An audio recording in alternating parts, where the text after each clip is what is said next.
Hi,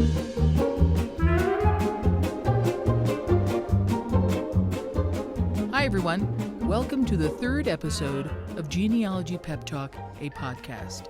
My name is Suzanne, and I am a library specialist with Arapahoe Libraries here in Colorado. I also have two buddies with me who are my fellow co-hosts of this podcast. There is Cindy, who is also a library specialist, and Katie, who is a reference librarian. Hi, ladies. Hello. This podcast is about gathering some tips and tricks for your family search journey for whenever you get stuck on searching for an ancestor, because it does happen. We also share with you some of our own experiences, anecdotes, and stories in researching our own families. Okay, Cindy and Katie, so I'm going to start this off with a joke. Since last we chatted, I'm sure you gals did your genealogy homework, right? Yeah. Of course. By that I mean some family roots research. Should we have a pop quiz, or should it be a mom and pop quiz? Get it? Hello? Is this thing on? Yeah. It's a family ancestry joke. You know, I made that joke up the other day. Well, moving on to actual research, how are you both on your family searches? How are they coming along? Up and down, kind of the same thing. Got us some other interesting things and some other dead ends. So keep on plugging. Right. Always plenty of dead ends, I think. Yeah. Same for me, up and down. Boy, you get those hits, and then sometimes they just peter out and nothing. You know, since we last chatted, the 1950 U.S. federal census came out. Every 10 years, the federal census is released. In short, take the year of the census, in this case 1950, and add 72 years. That equals the year of release, 2022. See, now there's math involved in genealogy. And that 72 years means the lifespan of a person, I guess way back when. On April 1st, 2022, the census was released. And at 6 a.m., I was very excited and immediately went to try to find my parents, and it didn't have any information up for them. I was so disappointed. I then looked at Ancestry.com, and the website said, be the first to know when the 1950 census goes live. It then has a spot to put in your email address and then the state that you want. In my case, I did those 3 times because I have 3 different states that my people come from. It appears that this summer, 2022, will mark when all the states will be indexed and up for research-ready status. The next federal census, the one from 1960, will be released in 2032. That's a long wait. Okay, Cindy, I think you said you might have had some homework done. Yeah, and I, too, was very excited about the 1950 census. I was kind of in a little hurry, so I decided I'm not going to go log into Ancestry or Family Tree. I'm not going to log into that. I'm just going to Google 1950 census. And what does come up is the actual National Archives site. And it's 1950 in numbers, 1950 census.archives.gov. When you go in there, there's a red tab that says start your research. I did that, and I typed in the state, the county, and last name. And I know there are several people in my family that live in that little town, and it came up with one hit. So I looked at it, and it did come up with a Hopco, but it didn't come up with any others. And so that was kind of disappointing. But then digging further, as you said, all the records aren't there. I think we expected the records to all be there on April 1st at 6 a.m., and so they're working their way through it. And I thought it was April Fool's Day, April 1st, because it was kind of, you get all excited, and it's not. But you have to realize that there is a lot of records out there, and these folks, and wherever they are, have to do this indexing, which it takes a lot of time. So if we waited 10 years, we can wait a couple of more months for the summer. But at least we know it's live, right? Right. Yeah, so I was excited to get a hit. But that was really nice just to see that, they are there, and they were there in 1950. On my mom's side, and I did get a hit on that as well. They were all both in New York State, which is a big state, and that probably is a reason why all those records are not live online at this time. Maybe if it were Wyoming or something like that, maybe they would all be there. There's only a few people in New York. Yeah, right. Well, if you're doing it, New York, as someone told me one time, is basically 3 regions. There's the city, Manhattan, New York City, and then there's upstate New York, and then there's Long Island, where I'm from. And so that's a lot of regions to cover right by itself. I'm kind of curious, actually, as we're talking about this, about who does the indexing and how many people are involved, because I think some of them are volunteers also. I want to know who's doing that. Yeah. And if I had nothing else to do, I think that would be really fun. When you're retired and we can still read cursive. Good Lord, yeah. Right. There it is, 1950 U.S. Census Community Project. Okay. Okay. I think that's really interesting, that you can work on it. Our homework for next time is to Yeah. sign up. Yours? Nice. Yeah. All right, good. Do it, yeah. Somebody, we need to sign up. And Yeah. I would love to get on there because they keep transcribing my last name incorrectly. Ooh. Yeah. And on this one, so they did K-A-H-A-N for the dad, K-A-H-A-N for the mother. Hopko was the daughter. And then for the son, it was K-A-H-E-N. So you don't know, what is the census taker doing? Right. They get distracted.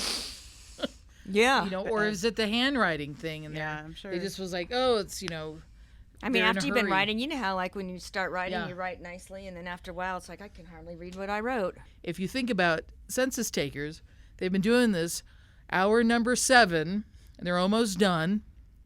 And so they're just writing real fast, and their A's look like E's, and their E's look like L's, all in the cursive script, and maybe they don't have the greatest handwriting anyway. So I think we have to think about that too when we're searching for stuff. And you wonder, when the census taker was applying for the job, did they give handwriting samples, Right. Or did they just say, hey, okay, you're hired, you go out to these streets and start writing down names?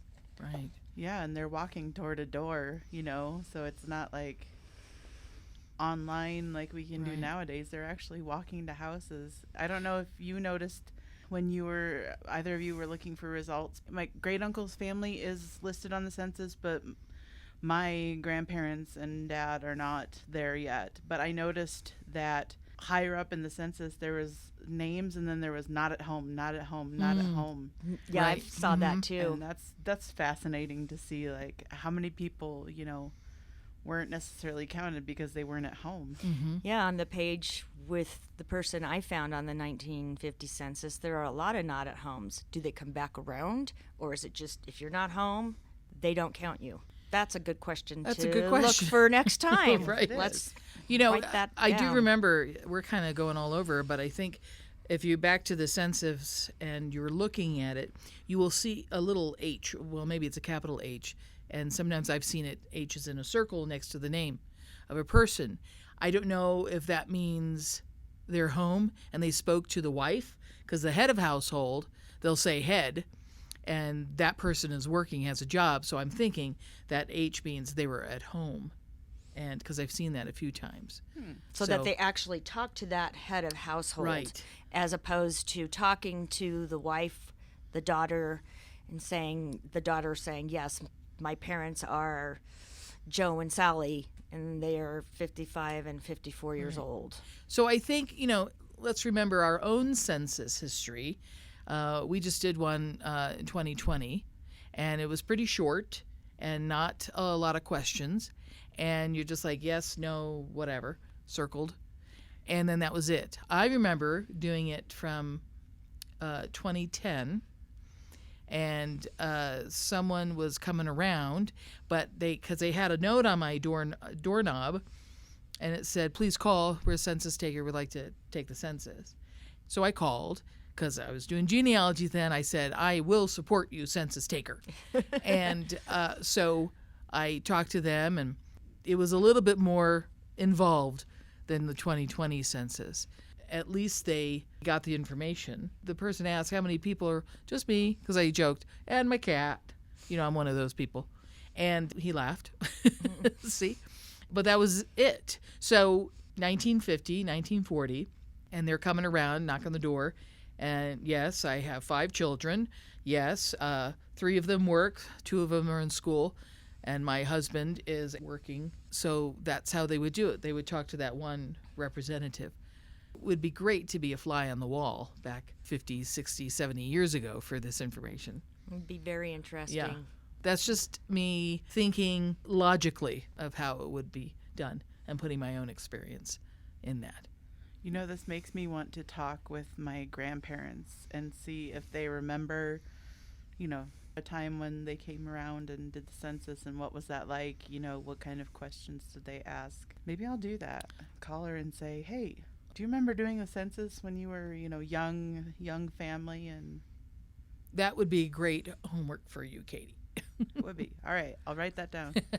Yeah, though that would be great because, as you mentioned, then the 2020 census, I just wrote down, my husband's name, my name, and my 2 kids' names that are living there, and their ages. Like on these older census, they ask, "What country do you come from?" And obviously, that was a big immigrant period. Right.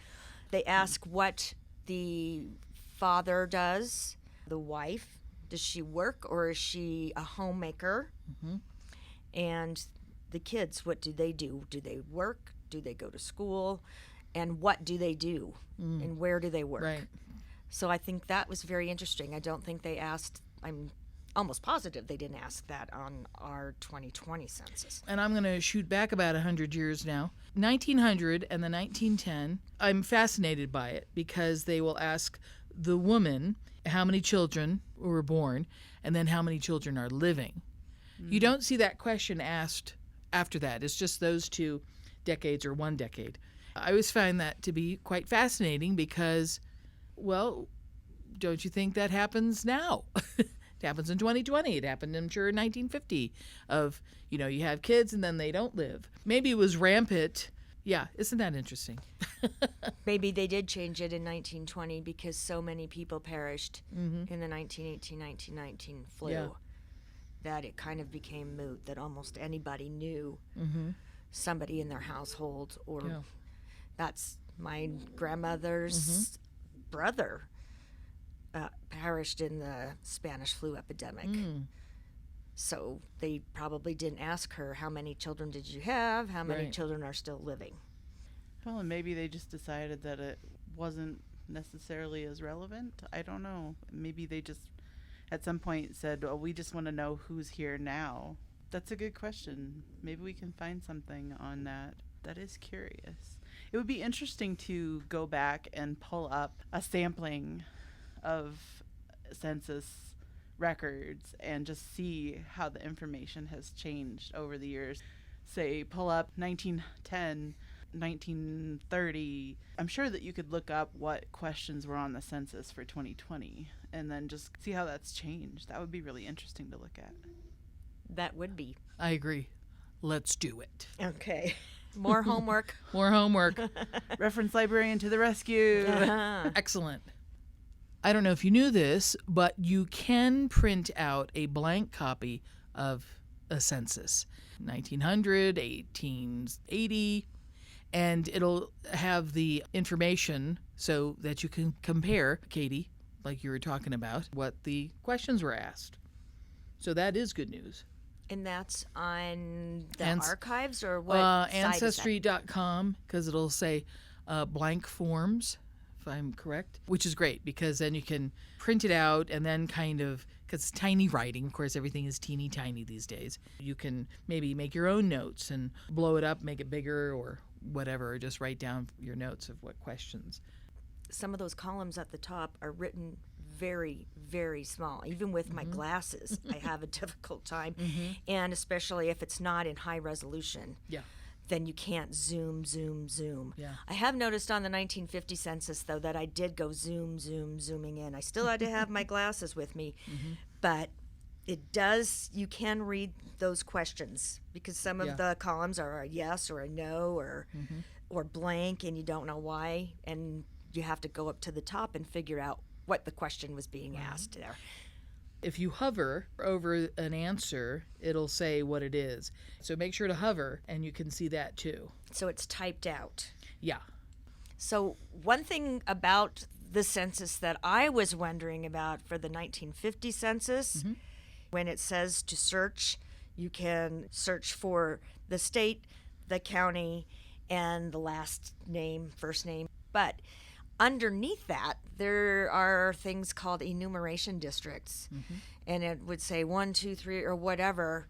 And I have no idea what that was because usually, sometimes if you don't know what something is, they'll put the little question mark in the corner. You can click on that and it'll say an enumeration district is blah, blah, blah. But they didn't have that. So I was kind of interested in wondering what that was. And I'm so glad you asked that, Cindy, because I have that information right here. How did I know? Enumeration district, or ED, is a geographic area assigned to an individual census taker or enumerator, usually representing a specific portion of a city or a county.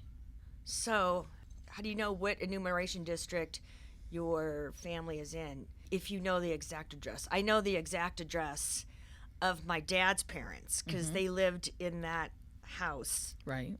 forever. My mom's parents, they just moved all over in the same little town, so you would not know. So I wonder if you could look that up. I know it's 79 and a half Cottage Street. It's weird that it's a half, it's just that's a funny thing. Is it a duplex? No, it wasn't. It's Full house, its okay. own house. Yeah. Interesting. Maybe it was in the middle. Maybe they built it on a lot between two existing homes and they just put a half there. Yeah, I know. So, but I know the exact address, but I'm not quite sure how to go and find that because when I pulled up the 1950 census, that information was not there. That is not my relatives. They're not searchable yet. Oh, right. They're not indexed. Okay. Right. Okay, so we figured out a few things for you. So first of all, go to 1950 census.archives, plural, .gov. 1950 census.archives.gov, G-O-V. You're going to go there. It's going to come up, the website. In red, you'll see the phrase begin search. You tap on it and then skadooch down here. It'll say your search and then it'll say location. So under location, I'm going to say New York. Put the county in. Now you can put the name in. So I put the first and last name of my person, who is my grandfather. And then I hit the search. And so it looks deceiving because it's like, hey, I don't have anything. But you do, because you have to scroll down. You're going to pass enumeration district, that box. And then you're going to pass Indian reservation schedule, that box. You'll see 1950 census data set. You're going to pass that box. And then page numbers. And it'll say population schedule. And there he is. It has ED, which is enumeration district, and in this case it's 52-152. That's what you're looking for. The state, the county or city, and then the matched name, and my grandfather's name. And then it gives you the image of the record. I'm doing it on my phone right now, so it's a lot of squinting. It says who's a head of household, wife and son, what race, sex, how old was he on his last birthday, is he married, divorced, separated, never married, what state was he born in, what was this person doing last week, working or not, did this person do any work at all last week. Another column is, was this person looking for work? Another column, even though he didn't work last week, does he have a job or business? And another one, how many hours did he work last week? I just find that fascinating. I don't remember seeing that on other census. Did you work last week? Yeah. And if you weren't working, were you looking for a job? And the work does not include housework. they're kind of leaving the women out because the housework is not work. Or working around the house, maybe gardening or Yeah. whatever. They don't take that into account, that's work too, Yeah. as we all know. And then the last thing it asks, what kind of work, and of course it's always he, what kind of work was he doing? And in this case, my grandfather, auto mechanic, and my dad, construction labor, because he was in his early 20s. So that's pretty cool because I didn't have that before. And also, I have a street address now, like you would, and I didn't have that information before either. So that's kind of neat. What I think is kind of cool about finding the enumeration district, you think, oh, that's just some census-y bureaucracy thing. But if you know the enumeration district, you can look in there and see, are there any other family members that Right. kind of live down the street or Right. in that same neighborhood that you may not know existed. So I think that would be another search tool just to look in the area. Who lived up and down the street? Who lived on the other streets? In some cases, it may be that one of those neighbors became a relative, That's right. you know? You never So that, know. they may have married some Right. of their neighbors or something. So that could be Yeah. another really neat little search tool that I didn't know existed before the 1950 census. But Katie, you said you have seen those way farther back than that. Yeah, I pulled up the 1900 census, and it also had enumeration district on it. So it would be interesting to see if that was on the 2020 census, because I don't know how that would work when you're doing it online. I suppose there were still some people going door to door. But also, there's a lot more information. Even just if you sell your house and the voting district, 2020 compared to 1920, we have a lot more information. True. So that probably helps a great deal. And computers. So, you have everything online. Yeah. So that's why, we don't need a big census for 2020. Lots of public information. That's right. Too much, maybe, but yeah. Right. But it doesn't tell you if you worked last week. Well, no. Right. And some days I can't remember that.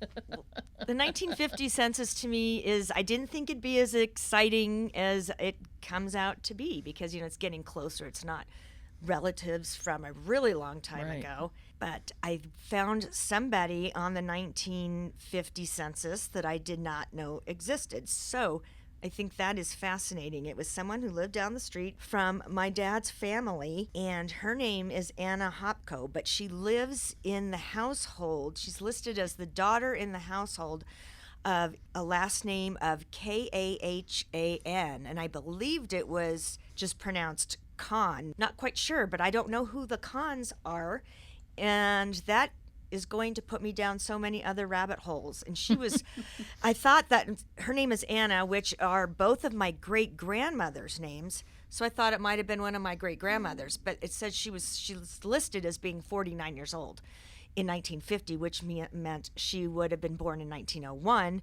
which was the same year as my grandmother. So I don't know if she's related to my grandfather's side because she has the same last name, if it's a sister-in-law or something. So this is a completely new person that I'm going to add onto my family tree and find out who she was. And it's just so exciting. It was something I never expected to find. You think that you'd find something maybe in the 1880 census of people that you don't know existed in your family. But the 1950, I'm really super excited to start getting digging down and seeing who this person was in my family tree. Yeah, so while you're talking, I'm gonna look because now I'm curious.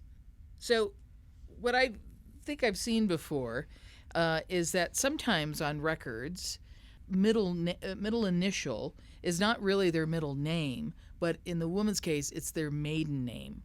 There's no in-laws on here, and I'm wondering if that's just actually the daughter-in-law and that just not listed as an in-law. Yeah, it just says daughter. Yeah. And it says Anna K. Hopko, but she lives in the Khan household. So I'm Right. thinking maybe she is the daughter, that the K may actually be her maiden name initial instead of her middle name, which was not too uncommon then. So We'll have to figure that out. I will help you because now I'm hooked. Rabbit hole. Thank you. Yeah, and I want to know who the cons are. Who are those people that nobody in my family has mentioned? And it'd be really neat if those people are related in some way to our family. Okay, so let's go back up above the abbreviations for that. What was this person doing most of last week? Working, keeping house, or something else? So WK we can assume is working. H is keeping house. OT, that has to be quote unquote something else that they're talking about. Other.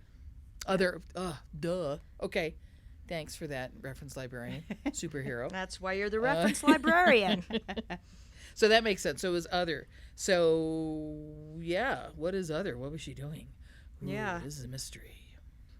Yeah, I do love that how he says, even though he didn't work last week, does he have a job or business? So it's just pretty much assumed that a woman will not have a job or be looking for work. That it's only the husband or the Right. sons or brothers. Okay. So we have detected some of those things. We've helped you on that, which has also helped us. Yeah, So no, I this am is just good. so excited to find another person that I didn't know about. So that's really nice. So then from there, once the summer hits and I think everyone is indexed, we might have a better information about her because then maybe other forms of records will come up as well after that. So that's good. She's number one. Anna K is Go- number one Yeah. for Cindy's search. Yeah, it's Next going to time be we a should- giant rabbit hole. Yeah, Next time we should form a research plan for her. right. That would be fun. And what is a research plan? A research plan is basically when you say, I want to learn a fact about this one person, and it's kind of like in science when you form a hypothesis and then you make a plan to test that hypothesis. So you're going to say, I want to research this Anna K. I want to know a specific fact about her, and then you plan what kind of documents would give you that information. And then once you've found the information, you can analyze it to say, is this reliable information? Is this helpful information? And then when you're done, you can say, well, how did this go? And you can form another plan from there to work on another question. That's exciting. And then I was thinking while you were talking that if she is indeed widowed or divorced, I can go back to the 1940 census and hopefully they may have lived at that same address or around that area and just see, is there an Anna K. Hopko, and see who her husband was and why she's a Hopko. So maybe she is a widow and maybe she is a daughter-in-law. I love all those Intrigue. things. That is Yeah. detection. It's like- Detective work. It's Absolutely. like a telenovela here. Dun, dun, dun. Or more like Law and Order. Law- Ching, ching. yes. Yeah, Yeah, that's yeah. more like it. It's seriously, you just have to think outside of the box. You have to get creative on your researching. It's not just black and white. There are a lot of colors in this thing. So after all this talk, I'm really interested in volunteering to be one of the people that helps index this information. Cindy, did you say that you found some information on how you can do that? Yeah, it did. And again, it was on that 1950 census.archives, plural, .gov. And it's very interesting. I didn't realize, but if you think about all the people that they need to do this monumental task, it will lead you to Family Search. If you go onto familysearch.org, you can do 1950 U.S. Census Community Project. So what happens is Say that again. the 1950 U.S. Census Community Project. So Family Search is inviting online volunteers to assist in making the 1950 U.S. Census easier for everyone to search and discover their family connections, while having the opportunity to make personal discoveries of their own. So what it is Ancestry.org and the National Archives and Records Administration, or they'll call it NARA sometimes, or just National Archives. They make the digital images of the actual census sheets that the people wrote down with the handwriting and the blotty ink. But what they do need is for people to actually go through the names and look and make sure that they are correct. So it's a cross-check reference. And so if you go to that website, it will tell you how to do this. Ancestry will use state-of-the-art handwriting recognition technology to scan the census images, while the volunteers on FamilySearch.org will be able to find a surname or location or personal interest. So if you're looking for somebody with your name, you can go through the whole neighborhood of that particular enumeration district. Maybe that's what an enumeration district comes in handy for. Oh. And it has a whole FAQ page. How do you do it? How do you sign up? What kinds of things are necessary? So I think you subscribe at FamilySearch.org/1950 census. So that is the webpage you would go to be a part of this project, because I think it would be really super fun.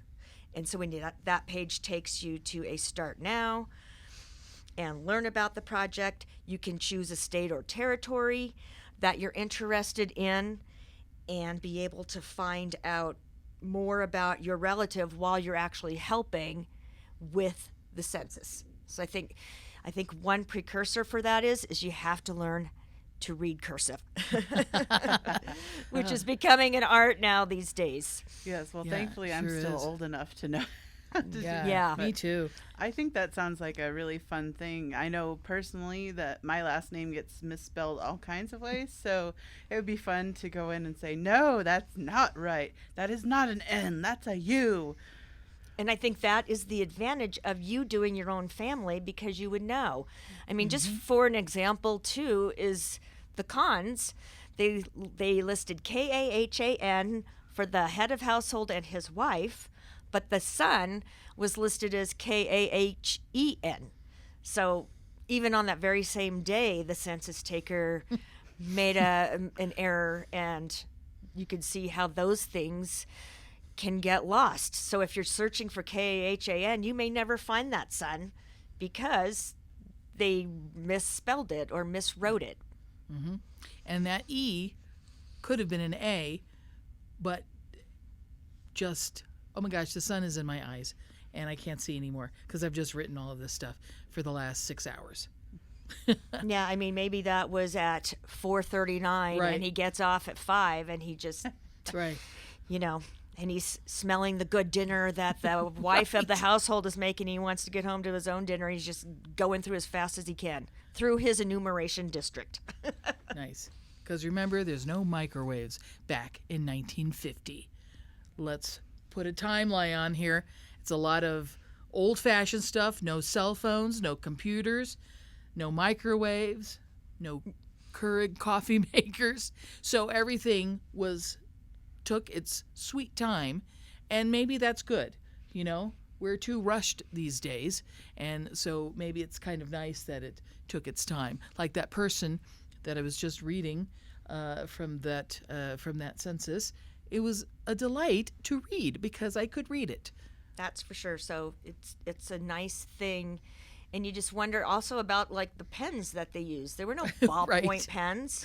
Right. You had to dip it into the ink, or those little ink cartridges were yeah. in there. I could just see it. It's one of those big, rounded, almost like a cigar-looking fountain pen. Yeah. You know. Yep. And those didn't write very well. And and the ink faded too. Mm-hmm. So that was probably a part of it. I'd get the ink all over me. Yeah. Yeah. So if you're listening to the sound of my voice, this is a subliminal message. Please volunteer to index so that we all who are interested in genealogy can get our records done sooner. Thank you. Thank you for that commercial message. I'm kidding, because the three of us, we probably could do it because it'd be a lot of fun. And you could only maybe do a few names at a time. But wouldn't it be great to be a part of that? And you found this family and back from 1950 and helped another family with their genealogy. What a pretty neat trick that is. Well, we got a lot done and taken care of this round in episode 3 of Genealogy Pep Talk, a podcast. Thank you to Katie. Thank you to Cindy. And it was a lot of fun. And as always, we hope that some of this stuff kind of helped you guys. I always have to put a disclaimer in here. To add to the fun, the 3 of us are not certified genealogists. We are just 3 people who are sitting around and having a coffee clatch and talking about genealogy.